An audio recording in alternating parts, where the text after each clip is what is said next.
Welcome to this episode of the You Two Scare Me podcast. We're your hosts. I'm Andy. And I'm Felice, and we are coming to you from the super hot and sunny Key West.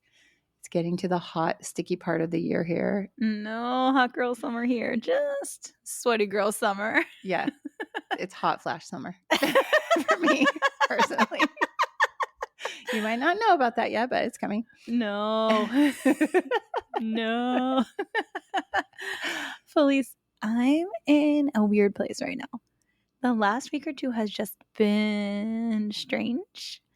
There have been strange things happening, like plans just all falling apart, little things going wrong or weirdly right.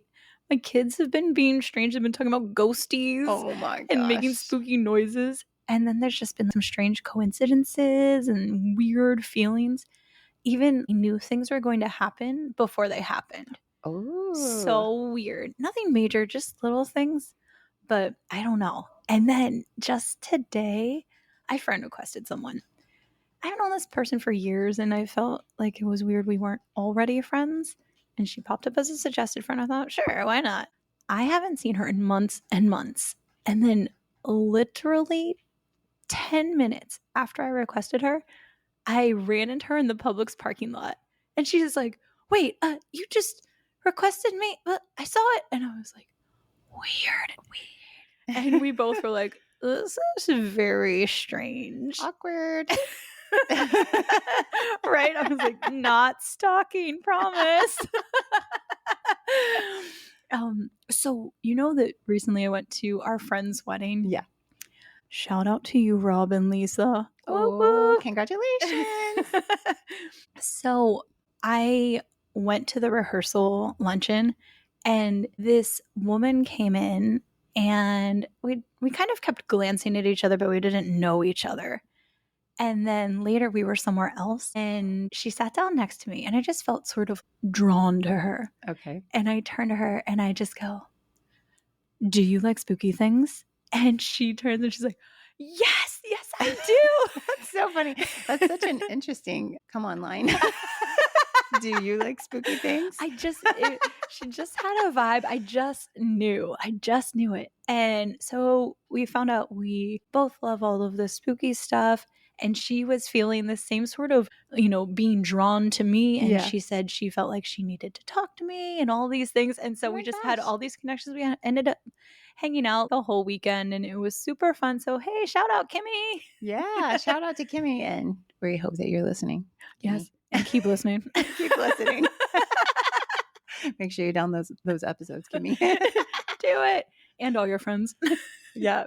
Oh my gosh. That is spooky. In case you're just joining us for the first time or haven't heard it enough yet, we are two silly friends with a love for spooky stories and paranormal things. We have a deep respect for the unknown forces at work around us, but we make sure to laugh so we don't get too scared. We don't want you to get too scared either. Just a little.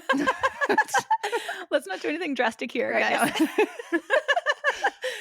We hope to bring you stories that give you a chill, make you wonder, and hopefully laugh with us along the way. The stories are true.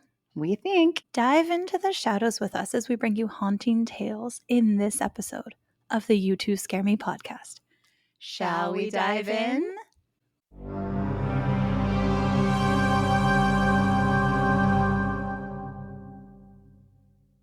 Let's dive into the story of one of the tallest and most prominent structures in Key West, the Key West Lighthouse. Although not as tall as La Concha, which you covered in an earlier episode. The Key West Lighthouse towers above most other structures in Old Town Key West. In 1825, as American naval power grew in the Caribbean, Key West was rapidly becoming a bustling maritime hub. Side note, every time I see like the Caribbean in Key West, I'm like, what? The Caribbean? What's going on? And Yeah. it always kind of makes me pause. Until you go in a boat to a sandbar and then you're like, oh, wow, it does, it looks like the Caribbean. The ocean is so blue and clear. And so it's amazing. Yeah. I think when you're like every day you're going to work, doing your thing, you're doing your everyday stuff, it's kind of, you easily forget that we live in an exceptional place. Absolutely. Yeah. I think that's true for anybody. You know, the Absolutely. grind, it just wears you It's down. true. Yeah. But taking the time to just kind of look up and around sometimes and take a breath and appreciate Yeah. the beauty around you is so important. Yeah, I agree. Totally. So Key West was becoming a bustling maritime hub. The reefs and the shallow waters off the coast were treacherous. The Navy and commercial ships needed guidance. They needed safety. And so the Key West Lighthouse was born. The original structure was 65 feet tall and had 15 lamps with 15-inch reflectors. The very first lighthouse keeper was Michael Mabberty, and he began acting as the lighthouse keeper in 1826. He died unexpectedly in 1832, and his wife Barbara took over as lighthouse keeper. Oh, wow. Go Barbara. Yeah, Barb. This was very unusual because at that time, you know, women were not working. Oh, yeah. In the 1800s? Right? That's It was crazy. unheard of. And let alone to have the difficult job of being the sole keeper of a lighthouse. Yeah. But Barbara diligently took over the lighthouse keeper duties and maintained the lighthouse for over 32 years and through 3 major hurricanes. That's amazing. She's incredible. But her tenure as a lighthouse keeper was not easy. In 1846, a major hurricane struck the island. It was known as the Havana Hurricane, and it is said it was a Category 4 hurricane with both strong winds over 150 miles per hour and devastating water damage. Barbara continued to diligently man the lighthouse as the storm raged on. The crew of the USS Morris, which was a Navy vessel that was wrecked by the storm, the crew reported seeing the beach and the lighthouse standing there, and then later, just the empty beach. Oh, gosh. Spoiler alert, the lighthouse falls. Before it fell, 8 Key West residents were desperate for shelter, and they ran for the lighthouse. They never reached it. They were swept away by a storm surge and lost to the sea. Can I stop you for a second? Yeah. Because I'm thinking about where the lighthouse is in town right now, and it's like in town. It's not on the beach. So did they build out the island after that? Is that how that worked? I would be really interested to see some of maybe the old maps, you know? Yeah. Because it's been obviously built up so much since that time. And I'm wondering if there was just plain beach, you know, and that was like the first, you know, tall structure on the rock, or if it has been extended since, like you said, you know. I'll have to ask my friend. My friend Corey is the Key West historian. So I'll have to go. I'll have to ask him. What a great resource. Yeah. And maybe we can get a look at some maps of Key West. You know, I bet we could see a photo of Barbara. Oh, maybe so. Oh, we gotta go. We gotta go to the library and check Corey, it out. we're coming. So, through the chaos of the hurricane, Barbara continued to keep the lamps lit. However, as she's watching more and more trees being uprooted, buildings being destroyed, she realized she needed to take action and get to safety. So she rushed downstairs to the base of the lighthouse tower to join her 7 children. Soon after, the lighthouse tower was destroyed. Sadly, it's said that Barbara was only able to grab one of her children before the tower gave in.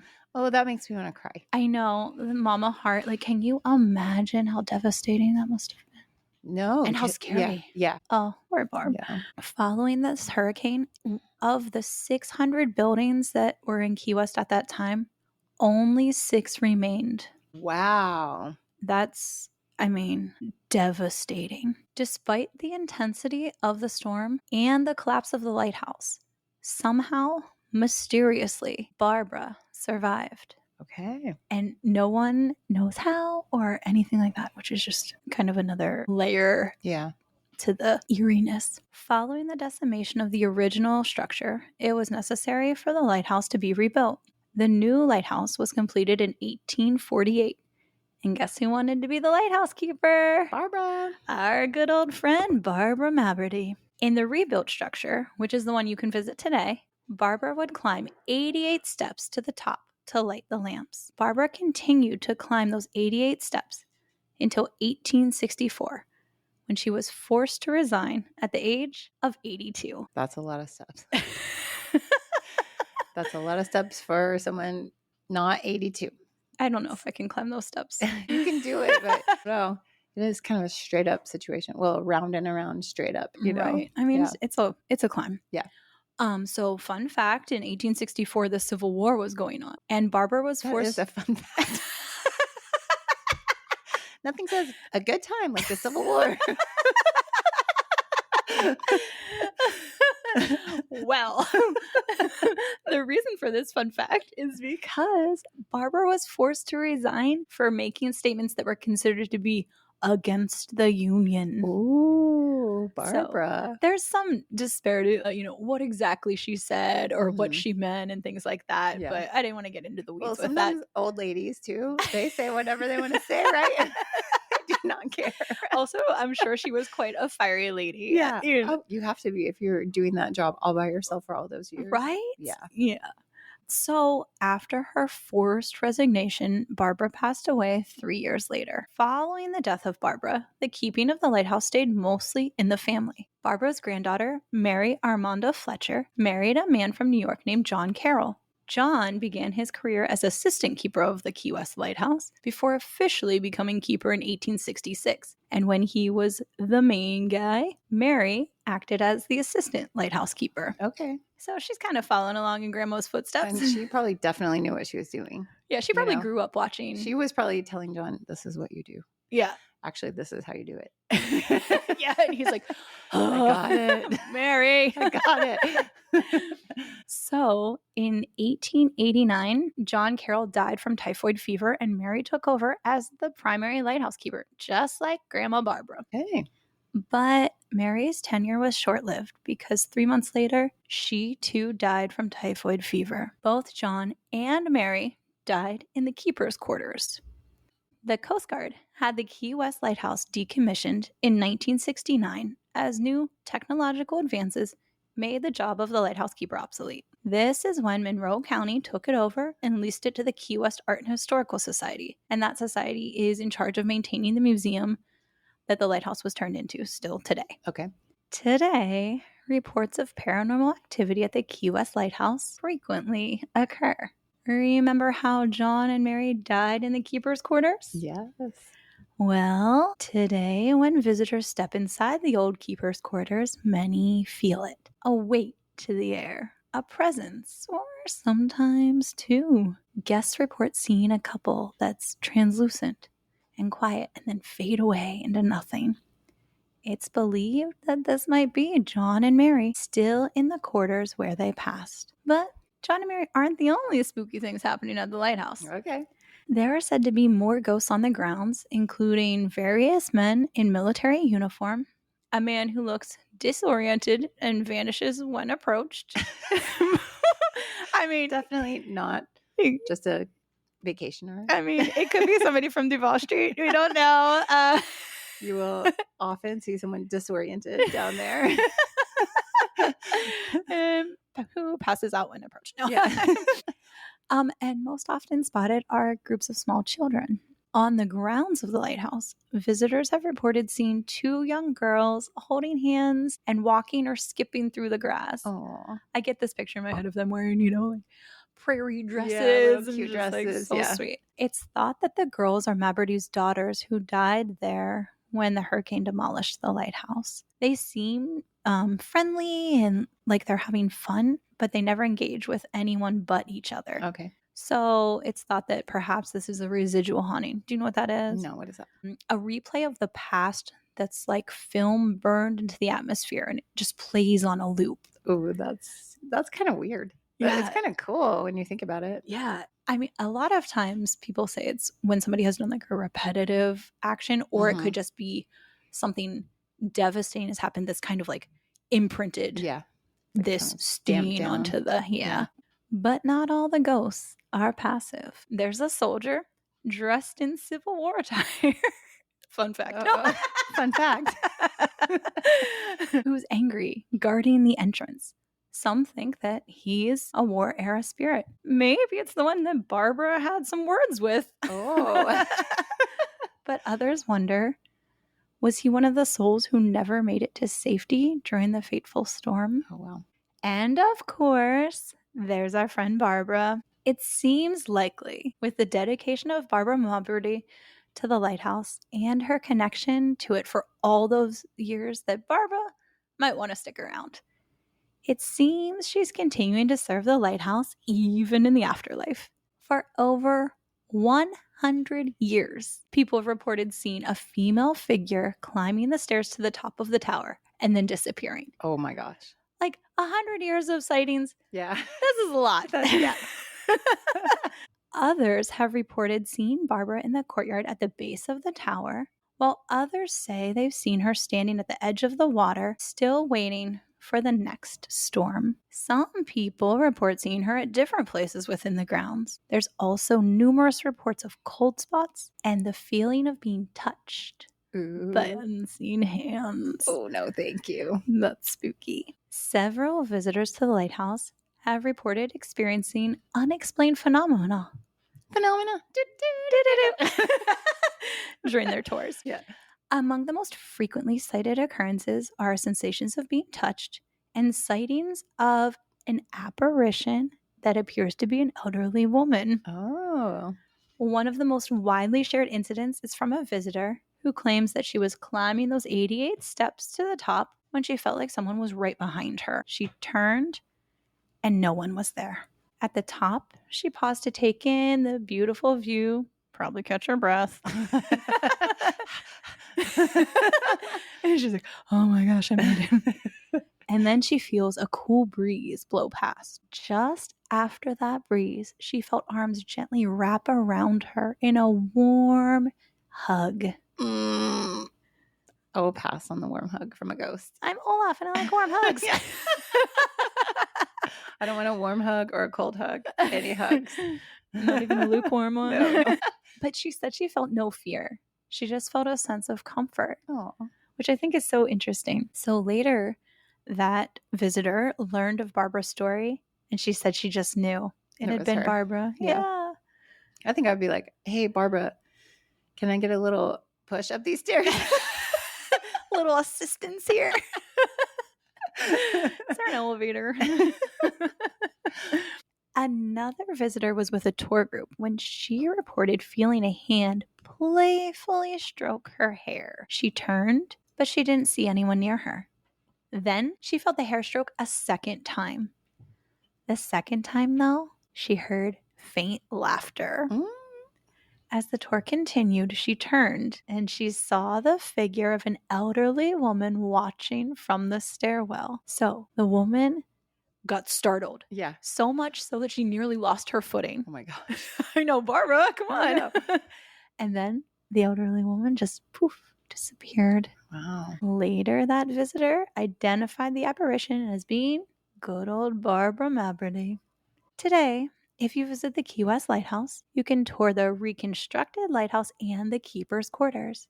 You can walk up the 88 steps to the top for a breathtaking view of the island. But if you feel a chill when no breeze is near, or hear a laugh when no one else is around, don't be alarmed. I'll try not to. You're just not alone.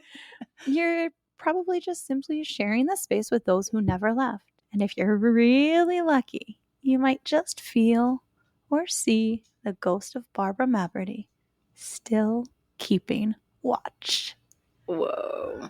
I wish I would have known about this because I went, our friend Greg invited me to go to a little private, it was like a little private party at the lighthouse. Oh, that's awesome. Yeah, he won this little thing for 4 of us.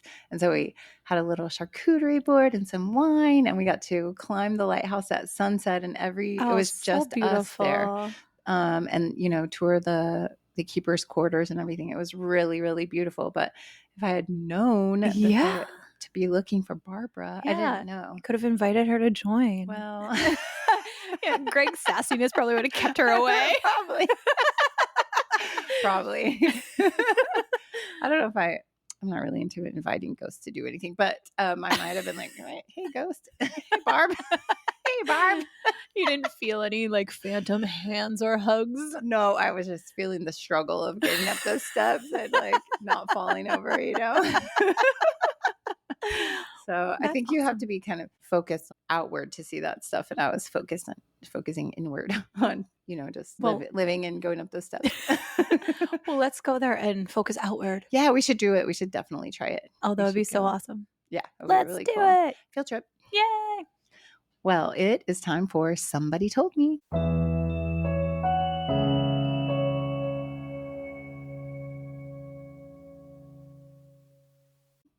This is the segment of our podcast where we share stories from our listeners.